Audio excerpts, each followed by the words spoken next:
Dassault Aviation affiche un bénéfice net en recul de 38% en 2014, un résultat qui s'explique notamment par la baisse des livraisons des jets d'affaires Falcon, 66 en 2014 contre 77 l'année précédente. Le chiffre d'affaires de 4,6 milliards d'euros en 2013 est passé cette année à 3,7 milliards d'euros. Malgré des résultats en baisse en 2014, de nombreux indicateurs annoncent une embellie pour les années à venir. Éric Trappier, le PDG, a ainsi souligné les commandes de Falcon supérieures aux livraisons en 2014, chose qui n'était pas arrivée depuis 2008.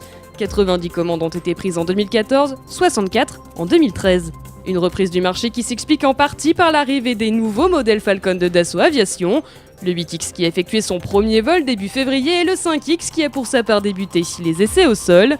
Ainsi, les prises de commandes consolidées s'élèvent à 4,7 milliards d'euros sur l'exercice 2014 contre 4,2 milliards en 2013. Côté militaire, 11 Rafales ont été livrés à la France en 2014, tout comme l'année précédente. Le chiffre d'affaires qui s'élève à 995 millions d'euros contre 1,4 milliard en 2013 s'explique par l'enregistrement de la facturation du programme Neuron. La signature du contrat pour 24 Rafales à l'Égypte est désormais effective, Éric Trappier annonçant la réception d'un premier versement au groupe.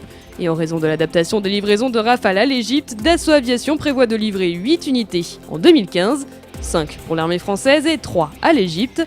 3 autres Rafales devraient être livrées au gouvernement égyptien fin décembre, début janvier. Éric Trappier a par ailleurs déclaré que si d'autres contrats Rafale étaient signés à l'export, la cadence de production pourrait être augmentée de 2,5 appareils par mois. Bilan, malgré des résultats en baisse cette année, Dassault Aviation prévoit donc une augmentation de son chiffre d'affaires 2015, grâce à la hausse des commandes Falcon, mais aussi le contrat Rafale à l'Égypte, dont le groupe espère toujours qu'il fera boule de neige.